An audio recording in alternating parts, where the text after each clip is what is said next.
Take ഓഫിന് പിന്നാലെ വെറും 30 സെക്കൻഡുകൾ കൊണ്ട് ഒരു വലിയ വിമാനമാകി കത്തി നശിക്കുന്നതിന് തൊട്ടുമുമ്പ് വരാനിരിക്കുന്ന സർവനാശത്തെ പൂർണ്ണമായി അറിഞ്ഞ് പൈലറ്റ് എയർ ട്രാഫിക് കൺട്രോളിലേക്ക് മേഡേ മേഡേ മേഡേ എന്ന് വിളിച്ചു പറഞ്ഞു.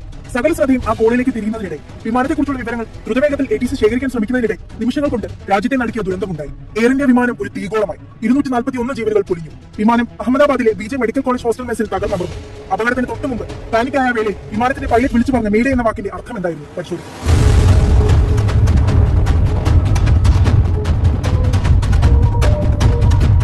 എന്താണ് മേഡേ കോൾ? ജീവൻ വരെ നഷ്ടപ്പെട്ടേക്കാവുന്ന ഏറ്റവും അടിയന്തരമായ ഘട്ടത്തിൽ പൈലറ്റ് ATCക്ക് നൽകുന്ന അപായ സൂചനയാണ് മേഡേ കോൾ. എന്നെ രക്ഷിക്കുമെന്ന് അർത്ഥം വരുന്ന ഫ്രഞ്ച് ഫ്രേസായ മേഡേ എന്നതിൽ നിന്നാണ് ഇതിന്റെ ഉത്ഭവം. വിമാനത്തിലോ കപ്പലിലോ തീപിടുത്തം, വാഹനത്തിലെ നിയന്ത്രണം നഷ്ടമാകൽ, എഞ്ചിൻ തകരാർ മുതലായ ഗുരുതരാവസ്ഥകളെ സൂചിപ്പിക്കാനാണ് മേഡേ മേഡേ മേഡേ എന്ന് 3 പ്രാവശ്യം പറയുന്നത്. ചില അപൂർവമായ സന്ദർഭങ്ങളിൽ തൊട്ടടുത്തുള്ള മറ്റൊരു വിമാനത്തിന്റെയോ ഷിപ്പിന്റെയോ സിഗ്നൽ നഷ്ടമായത് സൂചിപ്പിക്കാനും മേഡേ കോൾ ഉപയോഗിക്കാറുണ്ട്. ലണ്ടനിലെ ക്ലോഡിൻ വിമാനത്താവളത്തിലെ റേഡിയോ ഓഫീസറായ ഫ്രെഡറിക് സ്റ്റാൻലി നോക്ഫോർഡാണ് ഈ പദം ആദ്യമായി ഉപയോഗിക്കുന്നത്.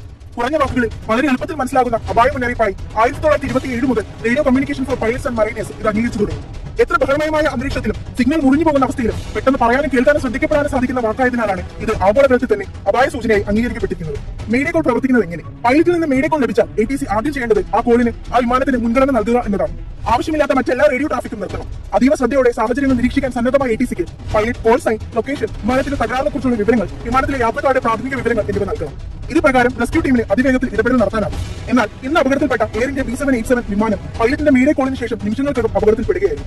യാതൊരു വിശദാംശങ്ങളും പങ്കുവെക്കാൻ പൈലറ്റിന് സാവകാശം ലഭിച്ചിരുന്നില്ല.